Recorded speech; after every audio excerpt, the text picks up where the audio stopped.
G'day guys, it's Phantom, and today I'm going to be reviewing movies and a show that I have watched in the past few weeks. I haven't had time to review any of these, so I'm just going to do them in one video. I should have time to review more movies in the next few weeks, leading to Christmas and New Year's. But I'll probably be very busy, so don't expect any reviews after this one. Even though that the new Kanye and Ty Dolla $ign album is apparently dropping on Friday. So we'll see if that actually happens. But I'll probably review most stuff in the New Year's, and also expect my list week in New Year's, so that will be pretty good as well. I got 3 films and a TV show. I want to first talk about the TV show because that one takes a bit longer and I just wanted to get out of the way. And that being the new Netflix anime kind of series, even though it's not really, even though it kind of is. The Blue Eye Samurai on Netflix. This show is incredible. I was just scrolling through Netflix and then I saw this and I looked more into it. I saw some of the reviews for it and it was all extremely positive.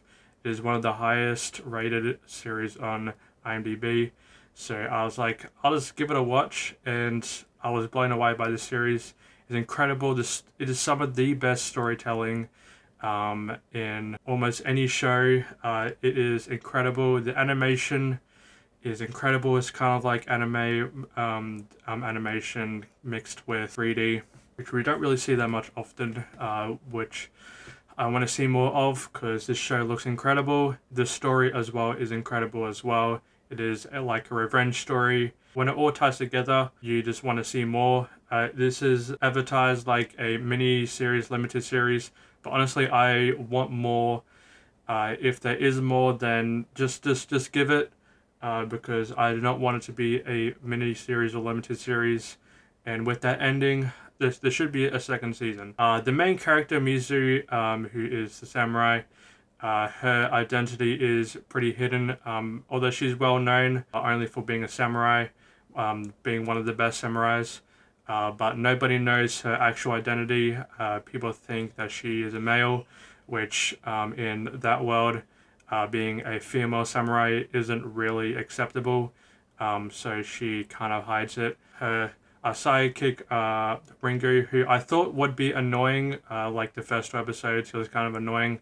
But you actually cared for him so much throughout the series, and he's pretty much like the only person who actually knows who she is. But there's certain aspects of the show that is actually used to improve the story, which I'm not really gonna talk too much on, but in other series or other media, it would be there as kind of like a thing, but in this show it is actually mesmerizing and a part of the story, and it enhances the story. If you want to look up what I'm talking about, just do some research because I don't want to talk to it too much. But this show is incredible. I don't want to talk about it like in full detail. I'm not going to talk about any spoilers. But go watch this show. It's on Netflix right now, and it is only like 6 hours to go through, so you can watch it in a day. But this show is incredible.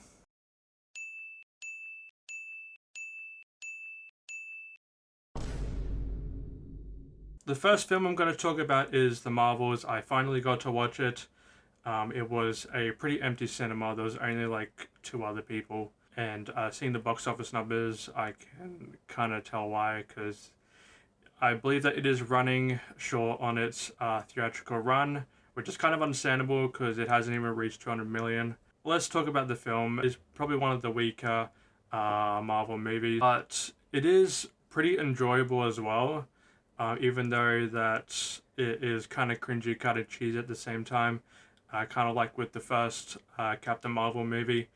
But this movie we have Monica Rambeau, Captain Marvel, and Miss Marvel, which I think is a great character. I actually really enjoyed the Miss Marvel series. You can go watch my review on that.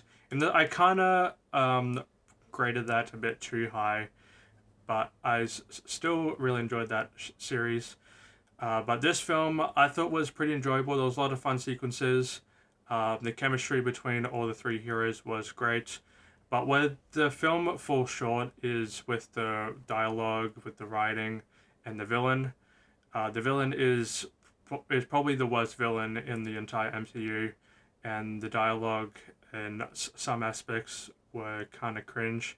There was one planet that they went to, which I thought was pretty funny, but I can kind of see why that might put people off. But the strong points in this film is the chemistry between the three characters, and some of the action sequences that were pretty fun as well, and that planet. But this was a big improvement on the first Captain Marvel movie, but it's still kind of felt like a extremely familiar story, and one that is probably extremely forgettable, but it is an improvement from the first Captain Marvel movie, so that's that.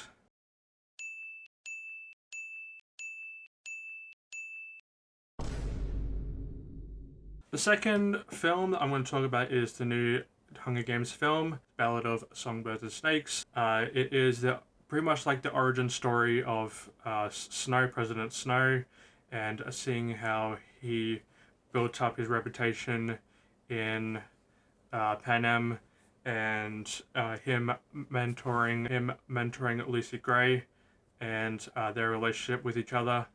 I have not read the book. I have read all of the Hunger Games books for school, but I have not read this one because I didn't know that it existed. Seeing this film blind without knowing anything from the book, I thought this film was pretty fun. It should have done what Mockingjay Part 1 and Part 2 did, is to split into two films.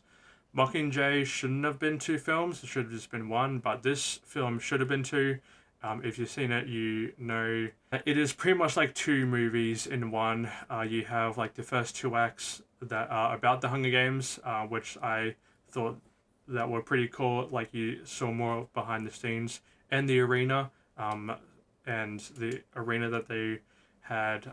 It is the 10th annual Hunger Games in this film, so you got to see like everything that was back then. Some new improvements and updates that Snow suggested. Seeing how they ran things back then, I'm just really invested in the Hunger Games world, and this is such a great series. This film is probably the third best, following the first Hunger Games and Catching Fire, which is my favorite, and then Mockingjay Part 2, and then last Part 1. But this film was really enjoyable. Isn't the best though. It could have been split into two films, but all the stories and stuff like that were pretty cool and fun to explore. Everybody gives a fantastic performance.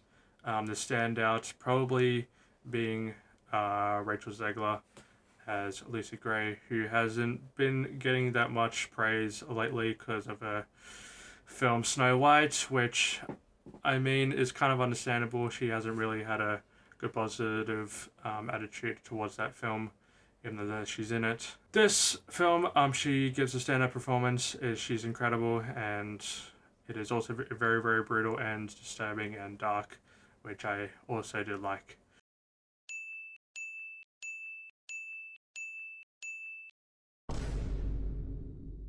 The fourth and final review for this video is the new Christmas movie, The Holdovers. This has been getting heaps of praise, and I finally got to watch it.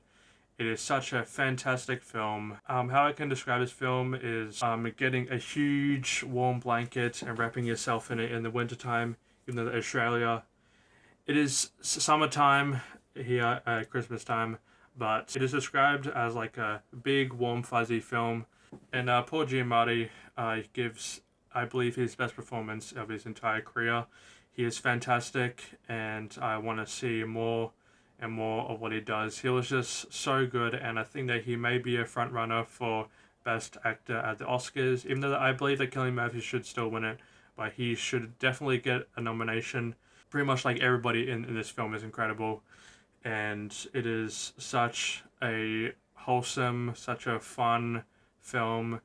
It is basically about this young boy who has been left behind for Christmas. That his parents been doing stuff of their own, so he has to stay at his boarding school with Paul Giamatti's character, who is a teacher who isn't really the nicest person. He is pretty grumpy, but seeing their relationship evolve throughout the movie was very, very fun to watch, and it was just such a great time and probably a Christmas classic.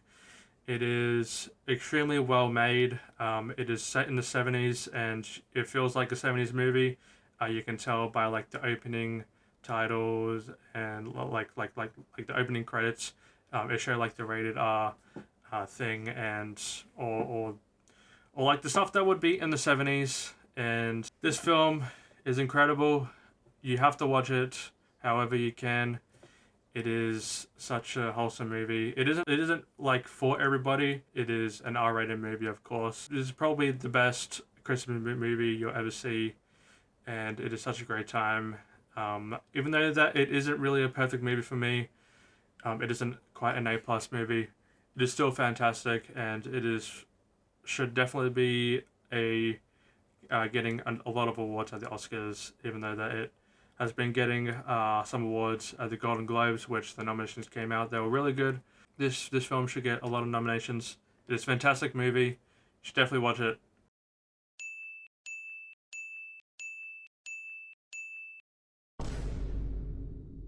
So yep, that was my reviews of these few projects that I got to watch. What are your thoughts on them in our use? Have a good one.